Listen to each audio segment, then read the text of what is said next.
2023년 시작을 주의 이름으로 저희들이 했는데요.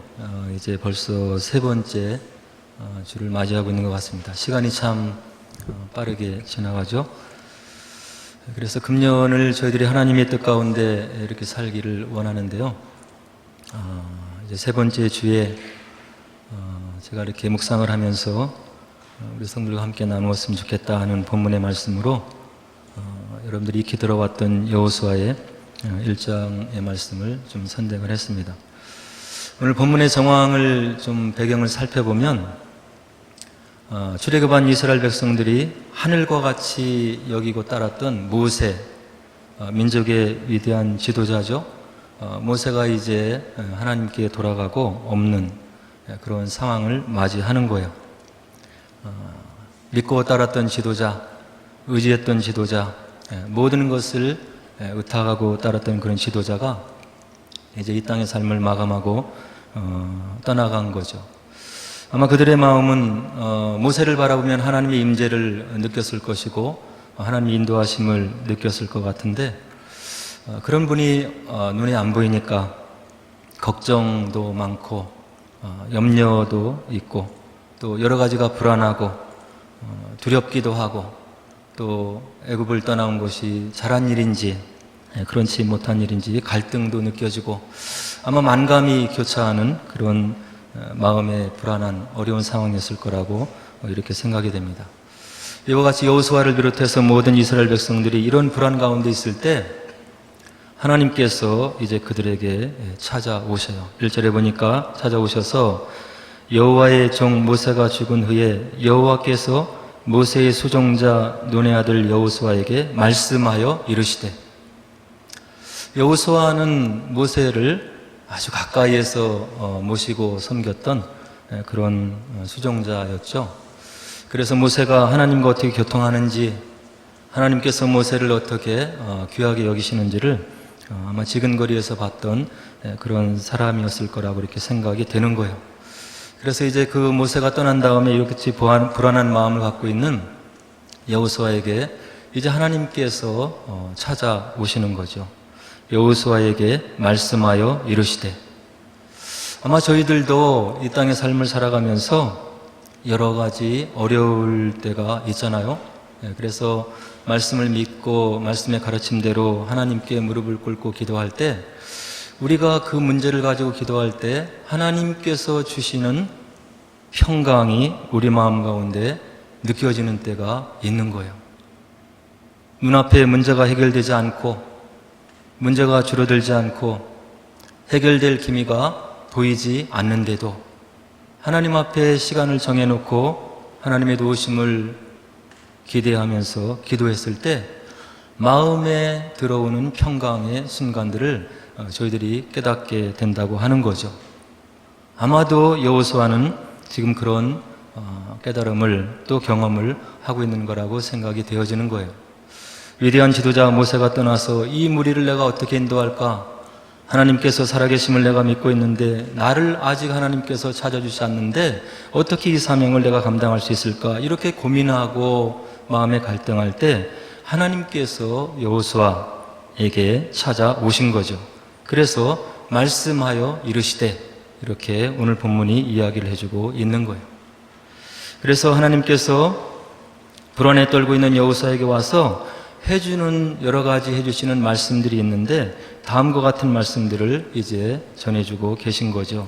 2절로 4절에 보니까 이제 백성과 더불어 요단강을 건너서 가나안 땅으로 들어가라. 너희들이 밟는 모든 땅을 내가 너희들에게 줄 것이다. 그리고 또 5절에 뭐라고 얘기해 주시냐면 내 평생에 너를 능히 대적할 자가 없을 것이다. 내 평생에 너를 능히 대적할 자가 없을 것이다. 또 뭐라고 얘기합니까? 내가 모세와 함께 있었던 것과 같이 너와 함께 있을 것이라. 모세와 함께 있었던 나의 모습을 내가 보았지 않느냐? 내가 너와도 함께 있을 것이다. 그리고 내가 너를 떠나지 아니하며 버리지 아니할 것이다. 그리고 6절 말씀에 너는 강하고 담대하라. 아마 모세를 떠나보내고 불안에 떨고 있는 여호수아에게 임한 이 하나님의 말씀은 그 어떤 것보다도 큰 위로와 힘과 격려가 되었을 것이라는 것을 저희들이 미루어 짐작할 수가 있는 거죠. 그래서 여호수아를 찾아와서 이와 같이 격려하시고 위로하시고 함께 하시마 너를 내가 강하게 할 것이고 떠나지 않을 것이고 버리지 않을 것이다, 이런 크신 언약의 말씀을 주신 하나님께서 이제 여호수아에게 요청하는 것이 단 한 가지가 있는 거예요. 실제로 보니까 이런 위로와 격려의 말씀 다음에 나의 종 모세가 내게 명령한 그 율법을 다 지켜 행하라. 내가 모든 것을 공급해주고 함께해주고 너를 지켜주고 인도해줄 것이고 떠나지 않을 것인데 내가 이것만은 해줘야 되겠다 하면서 하나님께서 여호수아에게 요청하는 것이 있는데, 나의 종 모세가 내게 명령한 그 율법이 있지 않느냐, 그것을 다 지키고 행했으면 좋겠다. 좌로나 우로나 치우치지 말라. 그리하면 내가 어디로 가든지 형통할 것이다. 그리고 그 율법책을 내 입에서 떠나지 말게 하며 주야로 그것을 묵상하여 그 안에 기록된 대로 다 지켜 행하라. 그리하면 내 길이 평탄하게 될 것이며 내가 형통하리라. 그 율법을 지키면서 내가 따르면 내가 어디로 가든지 내 하나님 여호와가 너와 함께 할 것이다. 이와 같이 하나님께서 여호수아에게 나타나셔서 여러 가지 언약의 말씀을 주신 다음에 모세에게 주신 그 율법을 지키고 행할 것을 요청하고 계신 거예요.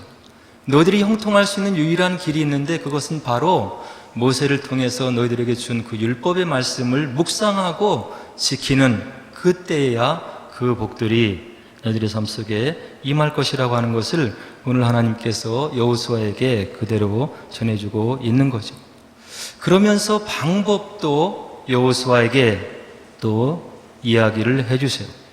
율법이 입에서 떠나지 말게 하라. 그리고 모세를 통해서 주신 그 말씀 율법을 주야로 묵상하라. 그리고 율법의 가르침을 지켜서 행하라. 이와 같이 율법을 가까이 하고 입에서 떠나지 않게 하고 주야로 묵상하고 그 깨달은 바를 지켜 행하기 위해서 너희들이 노력하면 너희들의 삶이 평탄하고 형통하며 여호와 내가 너희들과 함께하는 그런 표징을 너희들이 느끼고 체험하는 그런 삶이 될 것이라고 하는 것을 하나님께서 여호수아에게 지금 이야기를 해주고 있는 거예요. 왜 말씀이 중요합니까?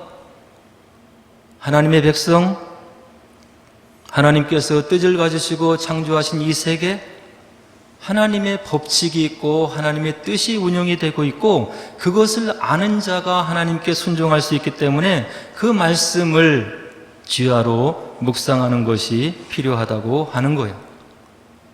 저희들도 생활을 해보고 삶을 살면서 느끼는 거지만 우리의 마음과 생각에 들어오는 여러 가지 생각들이 매우 유동적인 것을 볼 수가 있어요. 환경에 영향을 받고 사람에게 영향을 받고 그리고 주변에 영향을 받기 쉬운 것이 우리의 생각이기 때문에 하나님의 나라에서 하나님의 뜻 가운데 살기 위해서는 우리의 생각이 바로 인도함을 받아야 되는데 바로 그것이 하나님 말씀을 가까이 하고 그것을 묵상하고 떠나지 아니할 때 우리의 생각이 말씀에 사로잡혀 있을 수 있기 때문에 그때만이 우리가 하나님 말씀 안에 서 있을 수 있기 때문에 하나님께서 이와 같이 유일한 요청을 우리들에게 지금도 하시고 있다고 하는 이야기죠. 우리의 생각을 우리가 마음대로 할 수가 없는 거예요. 착하게 살고 싶고 하나님을 위해서 무언가 결정하고 싶고 그리고 주변의 사람들을 위해서 무언가 선한 일을 하고 싶은데 우리의 생각이 거기에 이르지 못할 때가 너무나 많이 있다고 하는 이야기예요. 이 땅에 우리의 삶을 영위하기 위해서 육신을 위해서 우리가 매일 일용할 양식을 먹고 있어요. 우리 영적인 것도 마찬가지인 거예요. 그날 우리의 영혼을 위해서 우리의 삶의 지침을 위해서 하나님께서 우리의 성과 한편을 깨달아 알게 하시는 그런 하나님께서 주시는 영의 양식들이 저와 여러분들의 삶 속에서 매일같이 있다고 하는 이야기예요. 그 날마다 주시고 인도하시고 상황과 형편을 말씀에 빗대어서 그리고 비추어서 깨닫게 하시는 매일매일 부어주시는 말씀을 통한 은총과 은혜가 있기 때문에 저와 여러분들이 주야로 주의 말씀을 가까이 해야 되고 그것을 우리 생각 속에 마음속에 담고 있어야 바로 하나님께서 원하시는 그런 삶을 우리가 살아갈 수가 있다고 하는 이야기예요. 성경 66권, 구약 39권, 신약 27권 저희들이 설교 말씀을 나누고 전할 때 수많은 본문의 말씀을 다시 한번 우리가 살펴보고 또 전하고 이렇게 하지만 그때 동일한 본문이지만 다른 깨달음이 있는 것이고 다른 적용이 있는 것이고 이 참여한 여러분들 무리 가운데 그 말씀을 통해서 삶을 교정받고 하나님 앞에 마음을 다시금 세우는 그런 깨달음의 순간이 바로 말씀을 통해서 우리에게 들어올 수 있다고 하는 이야기예요. 저와 여러분들 자신보다 우리 자신을 누구보다 잘 아시는 하나님께서 우리의 말씀을 우리 삶 속에 잘 적용할 수 있도록 성령께서 역사하시고 그 말씀이 역사하는 그런 순간들이 우리 삶 속에 있다고 하는 이야기예요. 하나님의 뜻을 헤아려 알기 위해서 어떻게 살아야 되는지, 이 상황과 형편을 어떻게 말씀 속에서 해석해내야 되는지를 말씀을 가까이 하고자 하는 그런 심령에게 그날 주어지는 매일의 양식과 같은 하나님의 은총이 있다고 하는 것을 꼭 믿으시고 여호수아와 같이 바로 말씀을 가까이 하시고 또 그것을 주야로 묵상하셔서 여러분들의 삶을 빚어나가시는 귀한 하나님 백성 되기를 주의 이름으로 간절히 축원을 드립니다.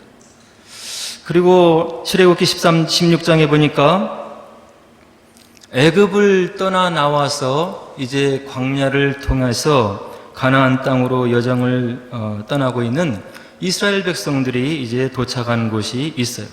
엘림과 시내산 사이에 있는 신광야라고 하는 곳에 이제 도달한 이스라엘 백성들이 있는 거예요. 애굽의 풍요로운 여건을 떠나서 하나님의 뜻 가운데 모세의 용도를 받고 이제 광야를 지나서 가나안 땅으로 향하고 있는데 그들이 광야의 길을 걷다 보니까 이것이 불평이 생기는 거예요.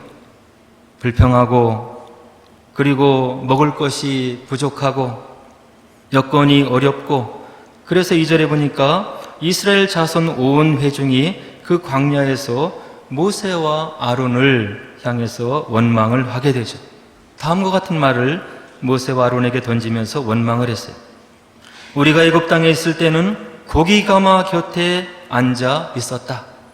그리고 떡을 배불리 먹고 그리고 우리가 풍족한 가운데 살았던 때를 우리가 추억한다. 그렇게 우리가 풍족한 가운데 살고 있는데 왜 우리를 이끌어내서 이 광야에서 죽게 하고 고난스러운 시간을 지나가게 하고 그러느냐? 너희들이 광야로 우리를 인도해내어서 온 회중이 줄여서 죽게 하고 있다. 그러면서 모세와 아론을 향해서 원망했다고 하는 장면이 출애굽기 16장에 기록되어 있는 거죠. 이와 같이 지도자를 향해서 원망하는 이스라엘 백성들을 향해서 하나님이 이제 등장을 하셔서 답변을 해주시는데 4절에 보니까 내가 너희를 위하여 하늘에서 양식을 비같이 내려줄 것이다. 백성이 나가서 일용할 것을 날마다 내가 해주게 할 것이다.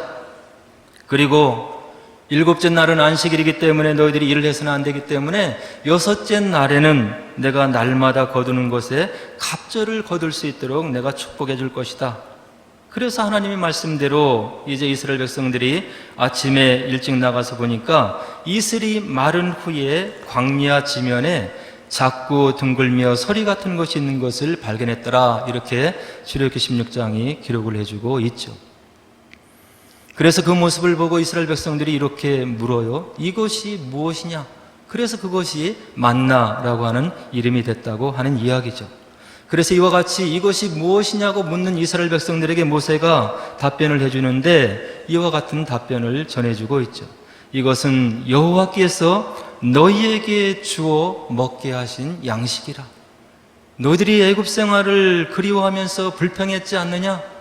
하나님께서 너희들의 불평을 들으시고 바로 너희들에게 주시려고 하늘에서 내리신 그런 양식이다. 이렇게 이야기를 해주고 있죠. 그리고 나서 35절은 뭐라고 하냐면 사람이 사는 땅 곧 가나안 땅 접경에 이르기까지의 이스라엘 자손이 40년 동안 만나를 먹었더라.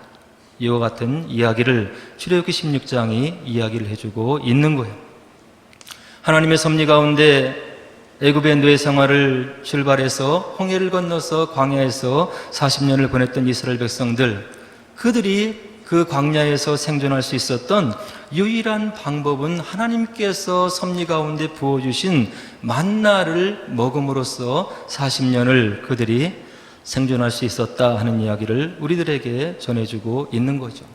구약의 이스라엘 백성 모세의 영도하에서 광야에서 그들이 생존할 수 있었던 것은 하늘에서 내린 만나를 먹었기 때문에 그렇다고 하는 이야기예요. 이 이야기가 왜 중요하냐면 신약에 이르러서 예수님께서 이 땅에 들어오신 다음에 하나님의 나라와 새 이스라엘과 그리고 하나님의 경륜을 펼치시기 위해서 여러 가지 일들을 하는데 하나님께서 가르쳐 주시는 지혜를 듣고 그리고 예수님께서 하나님의 능력으로 여러 가지 기사 이적을 행할 때 이스라엘 백성들이 무수히 몰려들어서 다음과 같은 이야기를 해주는 장면을 요한복음 6장에서 볼 수가 있어요. 예수님 주변에 몰려들었던 사람들이 뭐라고 예수님께 얘기를 하냐면 6장 30절에 보니까 우리가 보고 당신을 믿도록 행하시는 표적이 무엇입니까? 지금 당신은 하나님의 이름으로 우리를 구원하기 위해서 이 땅에 오셨다고 얘기를 하고 있는데 우리가 당신을 보고 구세주로 하나님의 아들로 믿도록 하는 표적이 무엇입니까? 그러면서 무리가 이야기를 해요. 기록된 바 하늘에서 그들에게 떡을 주어 먹게 하였다 함과 같이 우리 조상들은 광야에서 만나를 먹었나이다. 예수님 주변에서 그들이 무엇인가 영생하기 위해서 하나님의 표정을 구하기 위해서 모여들었던 그 사람들이 지금 무엇을 얘기를 하냐면 출애굽기 16장에 있는 말씀을 언급하고 있는 거예요. 우리의 조상들은 하나님께서 친히 먹이시고 입히시는 그런 기적의 체험을 광야에서 했는데 그것이 만나의 체험이었습니다. 그렇다고 한다면 당신은 우리들에게 어떠한 기적을 보여주면서 우리를 믿으라고 하나님 백성이 되라고 이야기할 수 있겠습니까? 이렇게 무리가 물었을 때 예수님께서 이런 답변을 주시죠. 모세가 너희에게 하늘로부터 준 것은 바로 모세가 떡을 준 것이 아니다. 너희 조상들에게 내린 그 만나는 내 아버지께서 너희에게 하늘로부터 참떡을 바로 주셨는데 너희들에게 그것보다 더 중요한 만나를 능가하는 그런 참떡을 너희들에게 주실 것이다. 너희들이 만나를 회상하면서 이스라엘 백성 조상들을 기억하면서 하나님의 능력이 무엇인지를 나에게 지금 구하고 있느냐? 그거는 하나님의 능력의 일부분이고 내 아버지께서 지금 너희들에게 나에게 이런 질문하는 너희들에게 하늘로부터 참떡을 바로 주실 것이다. 이런 얘기를 예수님께서 답변으로 주시죠. 그러면서 하나님의 떡은 하늘에서 내려 세상에 생명을 주시는 것이니라. 세상에 생명을 주시는 그런 참된 떡이 있게 될 것이다. 이렇게 이야기를 했을 때 예수님에게 물었던 그 무리가 이와 같이 대답을 하고 있습니다. 주여, 이 떡을 항상 우리에게 주소서. 우리도 참된 떡을 먹고 우리 조상들 못지않게 생명을 연장하고 하늘의 소망을 누리기를 원합니다. 그 떡이 무엇입니까? 이렇게 물어오는 무리들에게 예수님께서 다음과 같이 분명하게 말씀을 주시고 있죠. 나는 생명의 떡이니 내게 오는 자는 결코 줄이지 아니할 터이요 나를 믿는 자는 영원히 목마르지 아니하리라. 하나님께서 너희를 위해서 그리고 오고 오는 세대를 위해서 주시는 참된 생명의 떡이 있는데 그것이 바로 나이다. 이렇게 예수님께서 분명하게 주장을 해주시고 있는 거예요. 왜 그렇습니까? 성경 말씀을 우리가 두루두루 살펴보니 예수님은 하나님께서 이 땅에 참된 생명을 주시기 위해서 정말 이 땅의 역사 속에 들어오신 그런 참된 생명의 떡임을 바로 우리의 복음서가 증거를 해주고 있어요. 그리고 분명하게 요한복음 1장은 예수님은 말씀의 본체가 되시는 그런 분이라고 사도 요한이 이야기를 해주고 있는 거죠.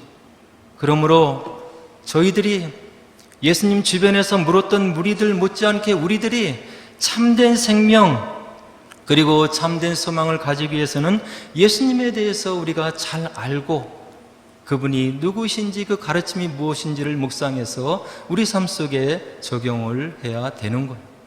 그렇다고 한다면 우리 주변에 없는 예수님을 우리가 어떻게 볼 수 있으며 묵상할 수 있으며 또 우리 삶 속에 적용할 수가 있겠습니까? 그것은 다름이 아니라 말씀이신 그 예수님, 말씀이 예수님이시고 예수님이 말씀이시기 때문에 그분께서 이 땅에 계실 때 남겨놓으신 그런 말씀들, 또 예수님에 대해서 바로 구약에서 예언해놨던 모든 구약의 말씀들을 저희들이 가까이 하고 마음에 두고 묵상하고 우리 삶 속에 적용을 할 때 우리들이 참된 생명을 얻을 수 있는 바로 그런 길에 우리들이 들어설 수 있다고 하는 것을 바로 오늘 본문 말씀들이 이야기를 해주고 있는 거예요. 모세를 떠나보내고 두려움과 불안에 떨고 있었던 여호수아와 이스라엘 백성들에게 주신 하나님의 유일한 요청, 이 바로 말씀을 묵상하라 라고 하는 이유가 될 수밖에 없었던 것이죠. 하나님의 뜻 가운데 있고 하나님의 복을 받아 누리고 하나님의 뜻을 그들이 그 땅의 삶 속에서 실천해낼 수 있는 유일한 살 수 있는 길이 바로 모세가 그들에게 준 율법을 묵상하는 그 길이었기 때문에 그것을 하나님께서 요청하신 거예요. 말씀을 가까이 하라. 말씀을 묵상해라. 하나님의 뜻이 이 말씀을 통해서 어떻게 무엇을 요청하는지를 모세 율법을 너희들이 가까이 하면서 주야로 묵상할 때 내 백성같이 살아갈 수 있다고 하는 것을 여호수아와 백성들에게 야훼 하나님께서 요청을 본문에서 지금 해주시고 있는 거죠. 오늘 저희들도 마찬가지인 거예요. 예수님을 잘 믿기를 원하고 이 땅에 얼마 안 되는 삶을 하나님이 원하시는 대로 살기를 원하는데 그 뜻을 헤아려 알고 우리의 생각을 하나님의 뜻 가운데 붙들어둘 수 있는 것은 하나님의 임재를 느끼게 하는 하나님의 말씀을 우리가 가까이 할 때 시간을 내어 읽고 그것이 무슨 내용인지를 우리 마음속에 심사숙고하고 그 말씀이 나의 마음속에 무엇을 하기를 원하는지를 정직하게 적용할 때 우리들이 하나님 앞에 성공적인 삶을 살 수가 있다고 하는 이야기예요.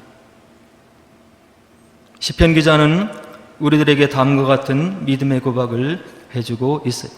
주의 말씀은 내 발의 등이요 내 길의 빛이니이다. 주의 말씀은 내 발의 등이요 내 길의 빛이니이다. 주의 법을 사랑하는 자에게는 큰 평안이 있으니 그들에게는 장애물이 없으리이다. 살다 보면 여러 가지 장애물이 누워 있잖아요. 관계의 문제, 물질의 문제, 건강의 문제, 불안한 세상에 살 수 있기 때문에 이 속에 살고 있는 저희들은 이와 같은 장애물을 만나고 만날 수밖에 없는 연약하고 유한한 인생이라고 하는 거예요. 그러나 초반부에 말씀드렸듯이 하나님의 말씀을 사랑하고 그 말씀을 마음에 담고 적용하는 그런 심령에게 하나님이 주시는 위로가 있는 거예요. 장애물을 지날 수 있는 위로, 장애물을 넘어설 수 있는 위로, 장애물을 분별할 수 있는 지혜, 장애물을 뛰어넘을 수 있는 용기가 말씀을 통해서 저와 여러분들에게 하나님의 은혜 가운데 임할 수 있다고 하는 이야기예요. 이 땅은 하나님의 원리와 하나님의 말씀으로 통제를 받는 하나님의 나라이기 때문에 그런 거예요. 하나님이 무엇을 원하시는지, 무엇을 하기를 원하시는지를 말씀을 통하지 않고는 저와 여러분들이 분별할 수 없기 때문에 말씀을 가까이 하고 묵상하는 그런 노력이 바로 필요하다 하는 이야기죠.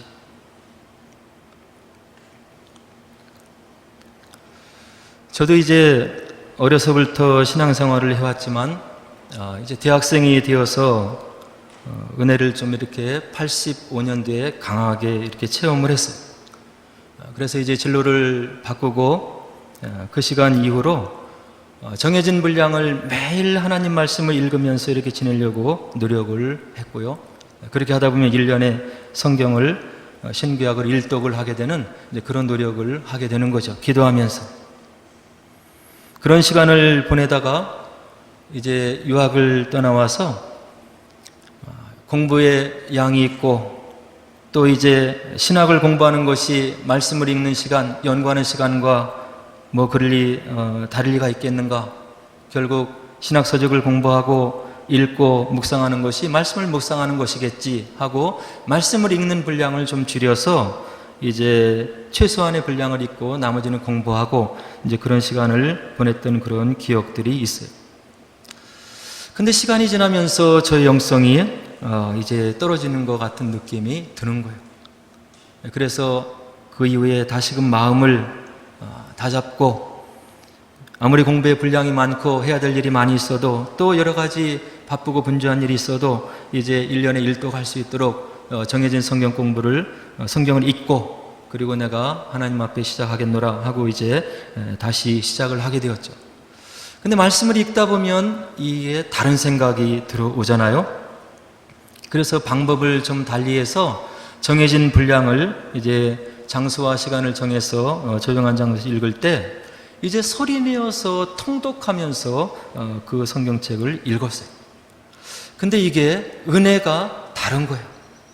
눈으로 읽고 마음으로 묵상하고 읽는 것도 중요하지만 이게 마음이 집중을 잃을 때가 있는데 이 성경책을 하루에 3장씩 5장씩 읽어나갈 때 그것을 하나님 앞에서 마음을 이렇게 기울이면서 그 말씀을 소리내어서 읽으면서 내 입으로 나오는 소리를 내 귀가 듣고 이렇게 해서 성경을 읽으니까 이것이 다른 은혜가 있고 또 마음속에 새겨지는 말씀의 강도가 더 진했던 것을 이제 느꼈고 그래서 지금도 저는 그렇게 성경 말씀을 읽고 있어요.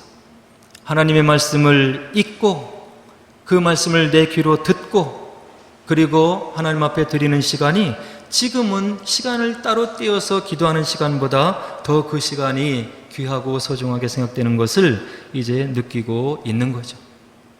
그래서 바라기는 금년 한 해 이렇게 가도 지나가고 저렇게 가도 지나가는데 우리가 하나님 앞에서 바로 서기 위해서 몸부림치는 그런 성도의 모습이 있어야 되는데 금년 한 해를 지나면서 말씀을 시간을 내어서 읽고 그리고 그 말씀이 주는 뜻을 마음속에 새기고 그리고 하나님의 뜻을 나의 삶 속에 적용하기 위해서 노력하시는 귀한 성도 여러분들 되셔서 금년 한 해를 지나면서 말씀을 읽으면서 느껴지는 하나님의 임재를 깊이 체험하는 주님의 귀한 백성들 되시기를 주의 이름으로 간절히 축원을 드립니다. 이제 우리 함께 기도하도록 하겠습니다.